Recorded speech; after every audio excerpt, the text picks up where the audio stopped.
Sebelum masuk ke cerita, aku pengen kenalin nih salah satu hosting. Hosting ini sangat favorit nih buat gue. Kenapa bisa gue bilang ini favorit? Karena hosting ini bisa menghasilkan cuan. Namanya apa? Namanya First Story. Nah, buat kalian nih yang nggak tahu First Story itu apa, jadi ini adalah platform palu gada baru yang paling keren, lengkap, dan mudah untuk membuat, mendistribusi, dan mengelola podcast kamu. Di First Story ini kalian bisa menggunakan fitur-fiturnya 100% gratis. Kamu bisa mengupload episode terjadwal dan mendistribusikan podcastmu di semua platform hits podcast kesayangan kalian. First Story menyediakan customer service yang luar biasa berkat tim yang berisikan podcaster berpengalaman. Kamu bisa share podcastmu tanpa ribet dengan F-Link yang akan mencakup semua link platform dan sosial mediamu. Dengan First Story Ads, kamu bisa mengakses monetisasi yang mudah dan beneran nih bisa kamu cairkan sesegera mungkin. Tanpa biaya tambahan dan tanpa ribet. Di garis bawahi, ribet gak pakai ribet ya. Jadi tunggu apa lagi? Gunakan hosting First Story sekarang juga. Hello? Hello? Podcast Network Asia. Lisir wangi seliramu tuh makin sirno ojo tangi kanmu guling awas jok ngetoro aku lagi bang wingo Yen setan kang tak putusi Dudu sembarang Ojo lai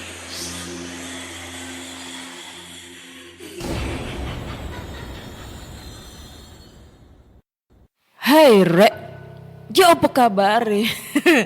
Ketemu lagi dengan aku si Ana di podcast kisah horor. Dan kita bertemu di episode 191. Di episode kali ini aku akan membacakan cerita horor ataupun email berhantu yang sudah dikirimkan teman-teman melalui podcast kisah horor @gmail.com atau di Instagram podcast kisah horor serta Google Form yang tersedia di bio Instagram podcast kisah horor. Kalau kalian ngedengerin ini cerita, berarti ini tayang di hari Sabtu tanggal berapa ya? Besok itu hari Sabtu tanggal 31 Juli 2022. Yang jelas itu adalah malam satu suro. Aduh, malam satu suro ngapain ya? Ngumbah keris, nyuci keris. Kalau biasanya kalau di keraton-keraton Jogja itu pada nyuci-nyuci pusaka ya kan. Terus ada lagi yang biasanya yang notabene-nya orang paranormal gitu bakal kayak namanya tirakat. Terus kayak mandi di apa tuh sumber air gitu yang ibaratnya yang tempat dipercaya yang aduh yang gitu-gitulah gua nggak tahu ya. Terus ada lagi apa ya? Yang dipercaya kalau malam satu suro itu horornya lebih dapat banget gitu dibandingkan hari-hari sebelumnya. Kayak gitu-gitulah pokoknya intinya. Nah, buat teman-teman nih, malam satu suro ngapain? Apakah kalian mencuci jenglot? Atau kalian bermain jelangkung? Atau kalian nanti juga bakal bertemu dengan kuntilanak? Gua gak tahu. Yang jelas ini adalah hari seram. Walaupun di malam minggu, tapi malam minggu ini adalah malam satu suro. Ya itulah pokoknya. Kalau di sini ya, kalau di Surabaya walaupun di kota nih ya, biasanya kalau malam satu suro atau kalau istilah paranormalnya itu kan malam satu suro. Tapi kalau istilah dalam dunia Islamnya kan tahun baru Hijriyah ya kan. Tahun baru Islam. Nah itu sepi, jalanannya sepi banget karena pada takut kalau keluar. Kepercayaannya sih kayak gitu sih, pada takut keluar karena banyak banget yang ibaratnya para petinggi-petinggi dukun-dukun itu mengetes ilmu ya. Ada yang mengetes ilmu, ada yang nyuci pusaka dan lain-lain kayak gitu-gitulah, kurang jelasnya gue nggak tahu sih. Tapi ada sih teman gue yang dia itu kayak kepercayaannya, gue nggak tahu dia tuh muslim tapi muslimnya kejawen, tapi juga selalu bertapa.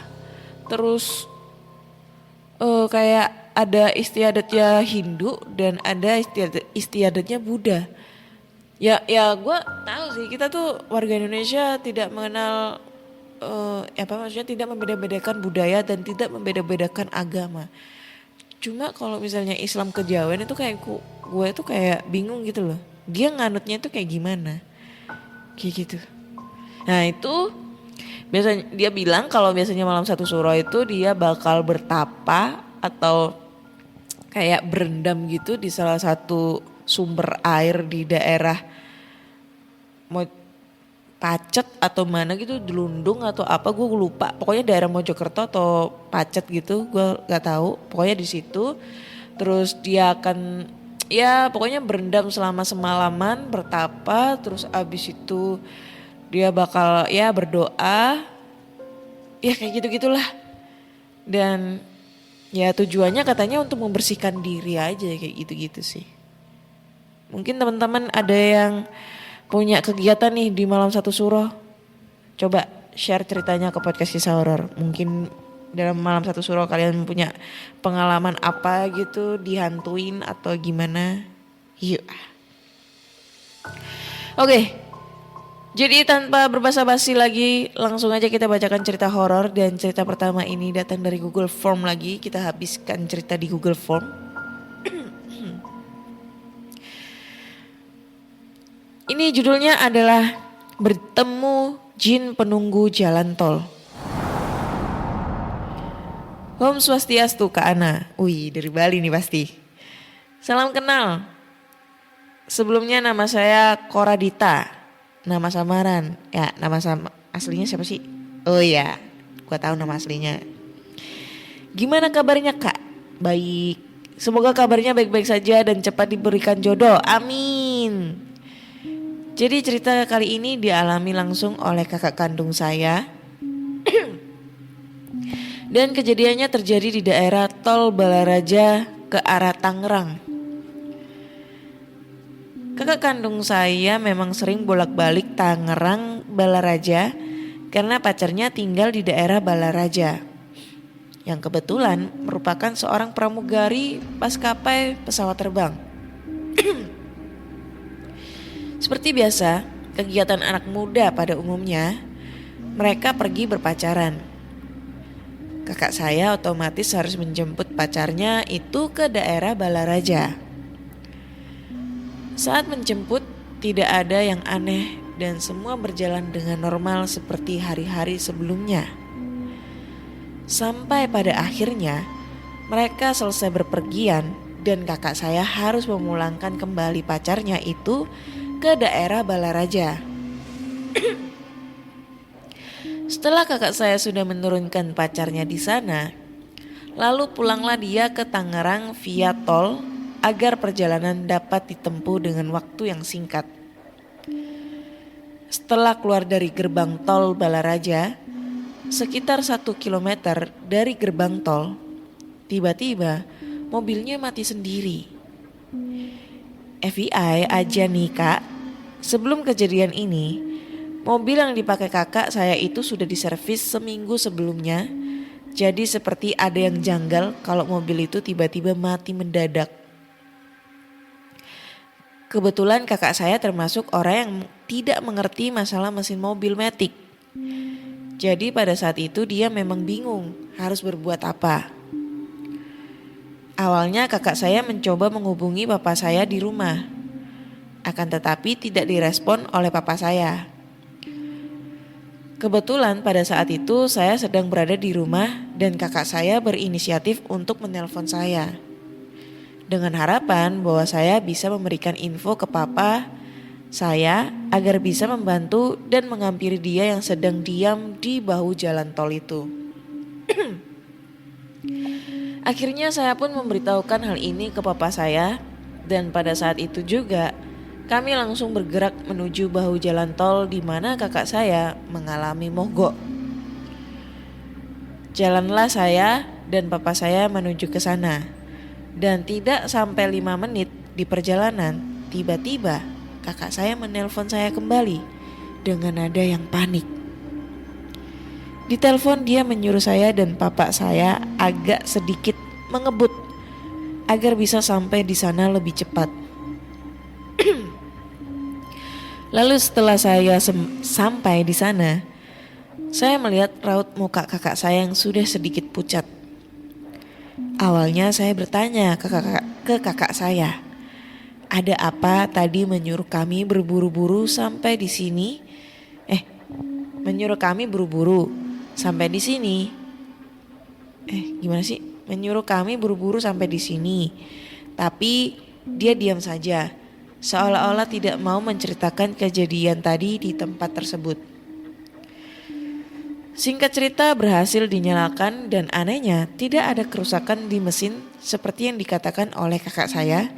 Karena ketika di starter, papa saya, mobil langsung mau menyala. Lalu kami pulang ke rumah dengan kondisi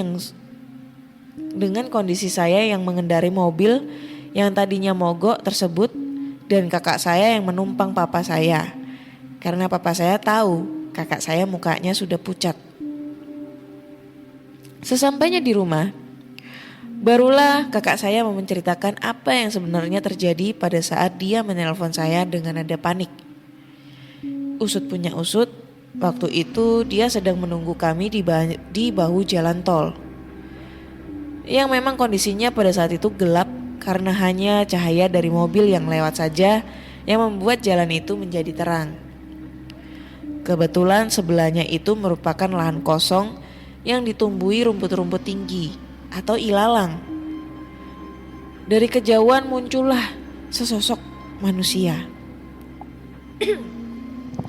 Awalnya kakak saya mengira sosok itu merupakan warga setempat yang mungkin tinggal di sana. Akan tetapi, setelah dia amati, di sekitar sana memang tidak ada perumahan warga sama sekali. Diperhatikanlah sosok yang kakak saya pikir warga setempat tersebut, yang pada akhirnya dia menghampiri mobil kakak saya. Lebih tepatnya di sebelah kiri pintu depan mobil. Sosok tersebut awalnya hanya diam di sana. Akan tetapi semakin lama mukanya mendekat ke arah kaca jendela mobil. Dan di sana barulah kakak saya sadar bahwa sosok tersebut tidak memiliki mata, hidung, dan mulut. Atau bisa dikatakan bermuka rata. Dijelaskan kakak saya bahwa perawakannya itu memiliki postur badan yang sama dengan manusia biasa. Akan tetapi tidak memiliki rambut dan daun telinga. Dia pun terkejut dengan apa yang dia lihat barusan. Dia langsung memalingkan mukanya ke arah depan dan segera menelpon saya. Kakak saya bilang kalau sosok tersebut tetap diam dengan muka yang menempel di kaca jendela mobil hingga kira-kira sampai 5 menit, lalu tiba-tiba berbalik badan dan hilang dalam kegelapan di rumput-rumput yang menjulang tinggi tersebut. Mungkin sosok tersebut merupakan jin penunggu jalan tol tersebut yang kerap mengganggu pengguna jalan tol di sana. Mungkin jika ada cerita dari teman-teman pendengar podcast kisah horor yang pernah juga diganggu di daerah sana bisa memvalidasi cerita ini, Kak.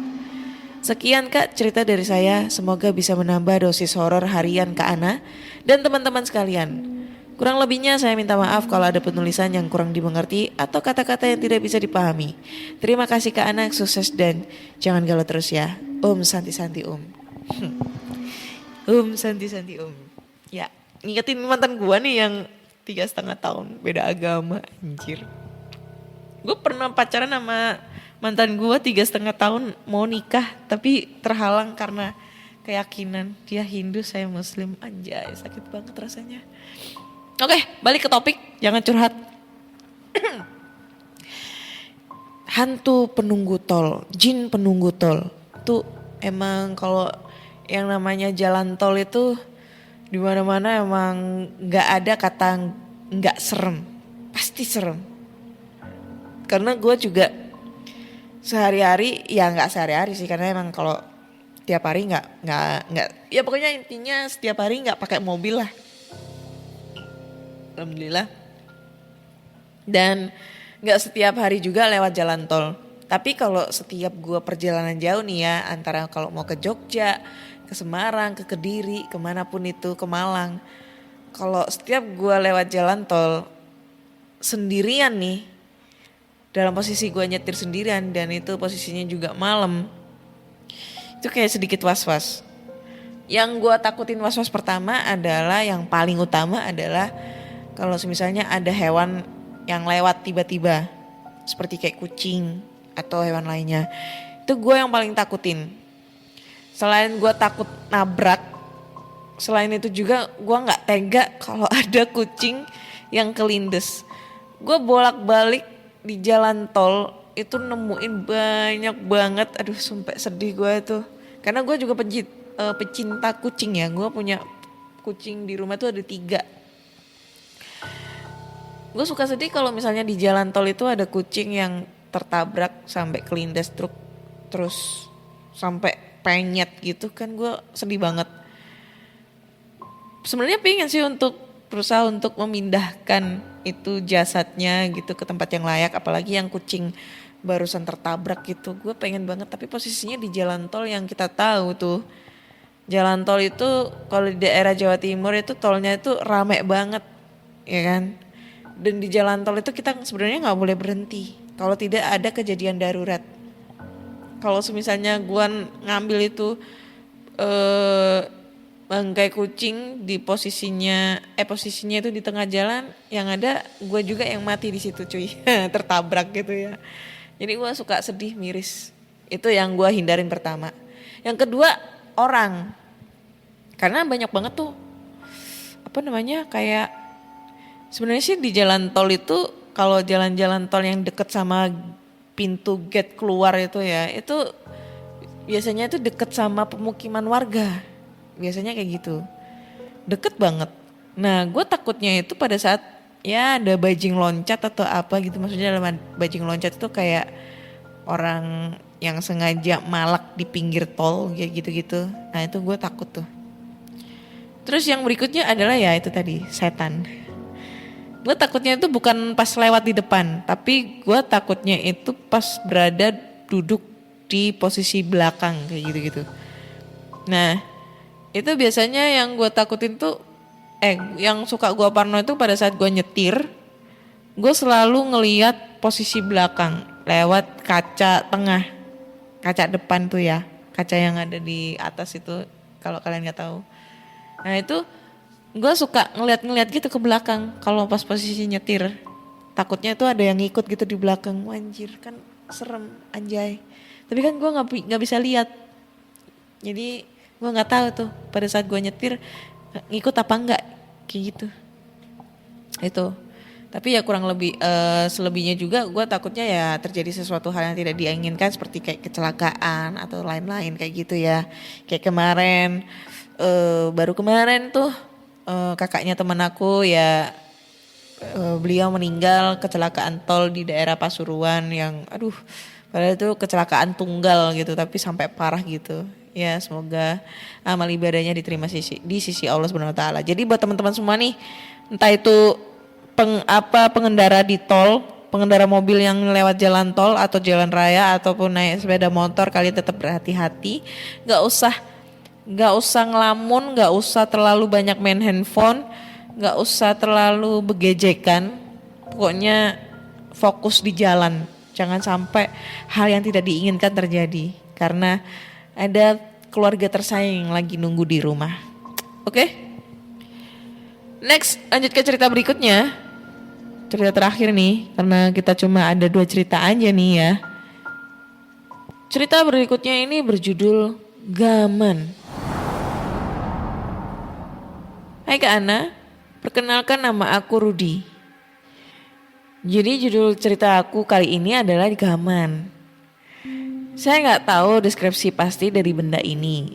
Mungkin teman-teman semua dari pendengar podcast kisah horor ada yang tahu.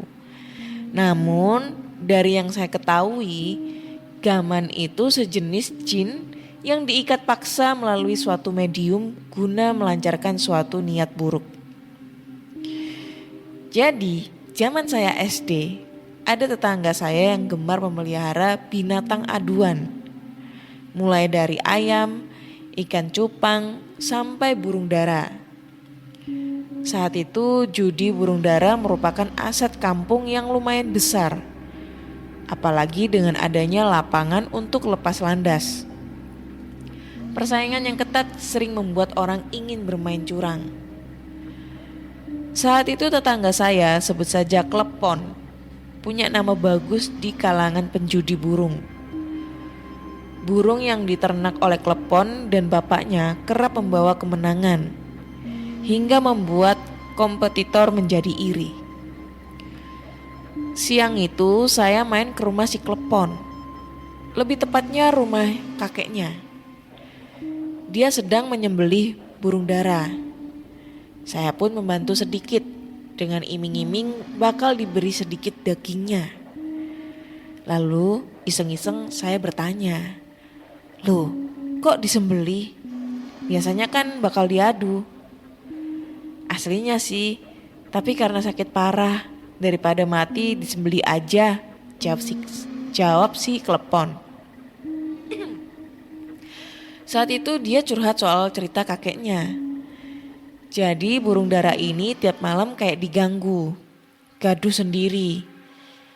Si kakek yang saat itu mendengar mencoba menengok kondisi burung, namun tak menemukan keanehan.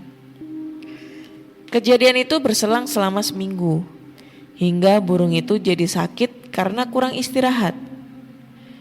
Setelah disembelih, bekuponnya atau kandang dibiarkan kosong.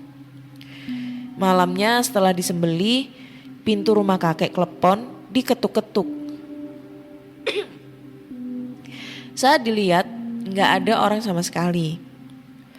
Orang lewat pun gak mungkin, karena jalan samping rumah Klepon yang mana letak bekupon berada, sifatnya mirip kayak rute semi pribadi. Malam kedua, Tante Klepon pulang agak larut. Saat melewati rute samping, dia memergoki ada orang berjongkok di depan kandang burung dara itu. Saat ditegur, orang itu berlari kencang dan berbelok ke arah gang. Saat dikejar, orang itu lenyap begitu saja. Lalu si tante ini lapor ke kakeknya Klepon. Dekat rumah kakek Klepon ada anak tetangga yang juga gemar judi burung. Sebut saja namanya si Puli. Dia kerap kali membantu Klepon membawa burung dara. Malam itu habis isya, si Puli ini duduk di dekat jembatan. Saat itu saya dengan Klepon menghampiri dia. "Woi, Pul, sorry, aku main dulu tadi," sapa Klepon.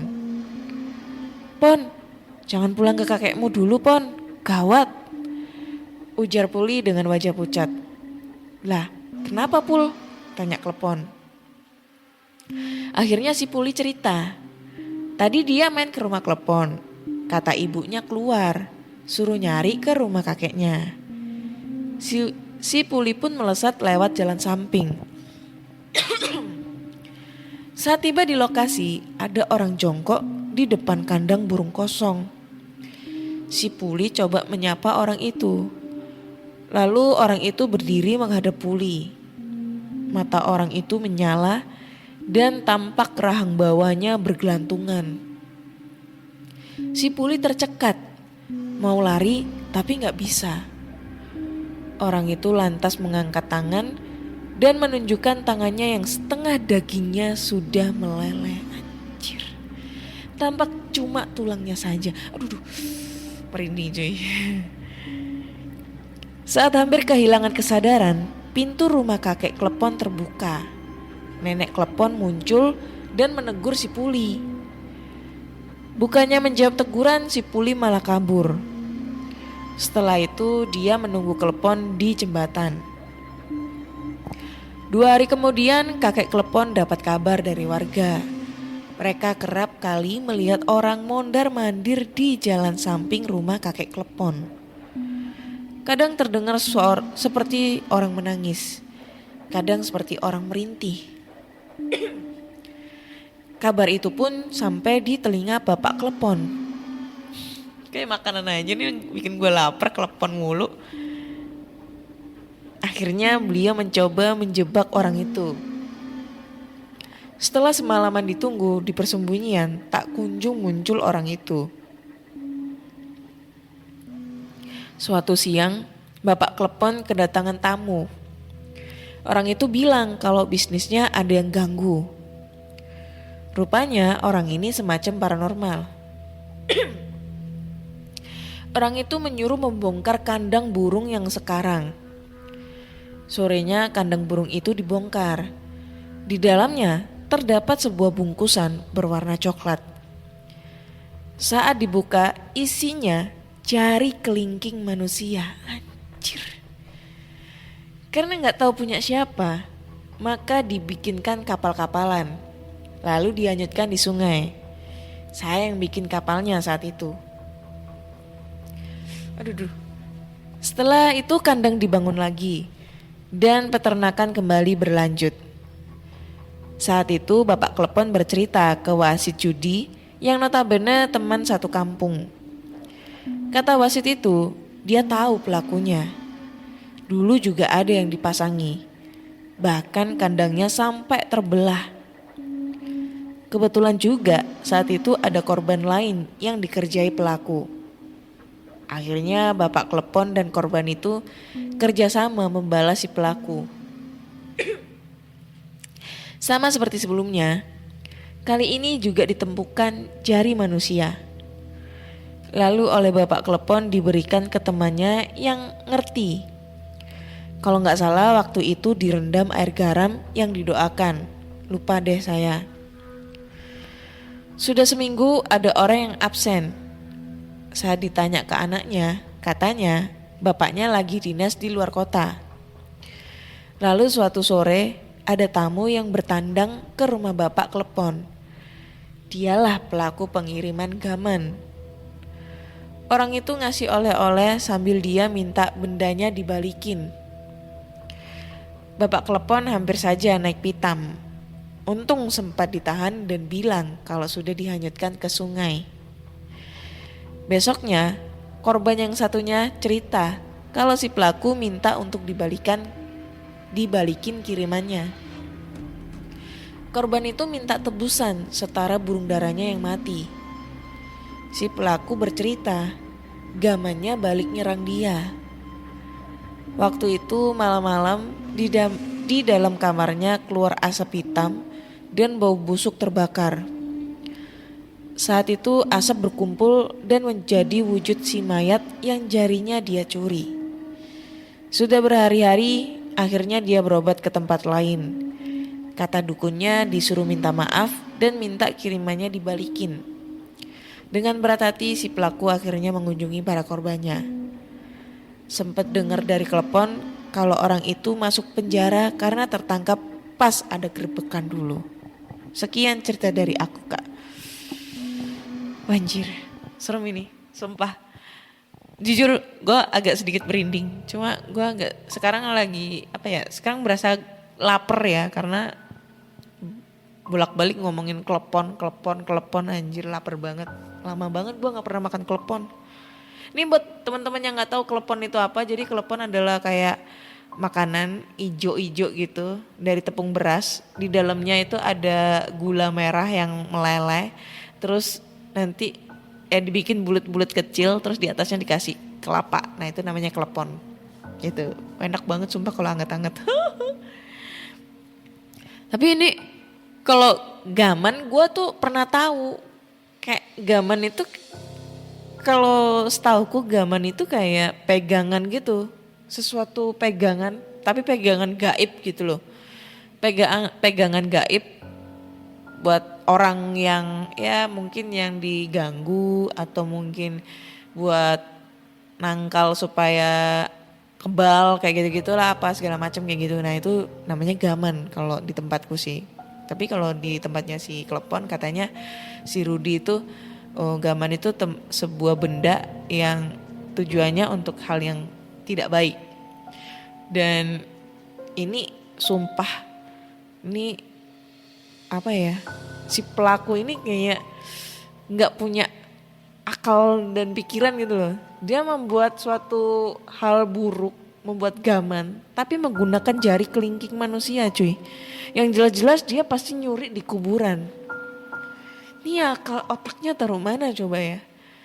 Yang biasanya kita tahu nih kalau misalnya ada salah satu jenazah nih ya, yang posisinya yang tidak sempurna, itu pasti bakal nyari-nyari itu yang punya badan. Di mana kelingkingku, di mana kelingkingku, di mana jentikku, kayak gitu-gitu kan.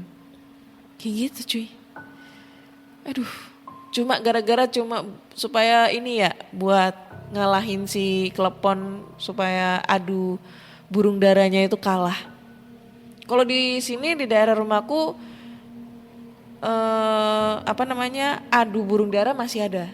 Sampai sekarang masih ada. Yang gue paling sebel itu biasanya itu kalau anak-anak masih muda gitu atau bapak-bapak bawa keranjang, di dalamnya ada burung, bawa motor, dia suka berhenti sembarangan di pinggir jalan gitu. Langsung ngelepasin itu burung sambil kayak tepok gitu. Yang sebelnya tuh dia tuh berhentinya tuh sembarangan gitu loh. Langsung di pinggir jalan yang ibaratnya tuh pinggirnya tuh jalannya tuh rame banget, macet gitu, seenaknya sendiri. Itu yang paling sebel gue. Kayak gitu-gitu. Tapi kalau misalnya, ya makanya di Surabaya itu orang-orang main adu burung dara itu nggak ada di lapangan. Karena lapangan sekarang itu di sini tuh udah jadi kayak perumahan apa segala macam. Jadi jarang banget lapangan, kecuali lapangan bola tuh yang ada di dekat-dekat sekolah kayak gitu. Dia pasti mainnya di situ. Kalau zaman dulu itu, zaman gua masih kecil itu, deket rumah itu masih banyak lahan-lahan kosong terus dijadikan adu burung dara. Tapi karena sekarang seiring berkembangnya zaman, lahan kosong itu dijadikan rumah, dijadikan toko, puskesmas dan lain-lain kayak gitu-gitu. Tradisi sih ini sebenarnya. Oke, buat teman-teman nih, kalau ada pengalaman yang sama nih dengan ceritanya Mas Rudy dengan judul Gaman, kalian bisa langsung aja kirim cerita kalian ke podcast kisah horor @gmail.com ya. So buat teman-teman semua, cukup sekian di episode 191 ini. Dan buat teman-teman nih yang punya cerita-cerita horor, kalian bisa langsung aja kirim cerita kalian ke podcast kisah horor @gmail.com atau di Instagram podcast kisah horor serta Google Form yang linknya tersedia di bio Instagram podcast kisah horor. Jangan lupa dengerin podcast kisah horor di Spotify, Google Podcast, Apple Podcast, dan di Noise. Dan jangan lupa kasih rating bintang 5 untuk podcast kisah horor di Spotify, karena kalian semua udah bisa ngasih rating untuk podcaster kesayangan kalian. So, saya Ana undur diri dan terima kasih sudah mendengarkan podcast kisah horor. Bye-bye.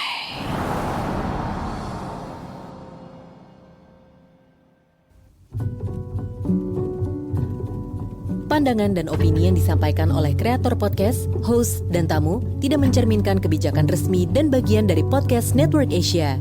Setiap konten yang disampaikan mereka di dalam podcast adalah opini mereka sendiri dan tidak bermaksud untuk merugikan agama, grup etnik, perkumpulan, organisasi, perusahaan, perorangan, atau siapapun dan apapun.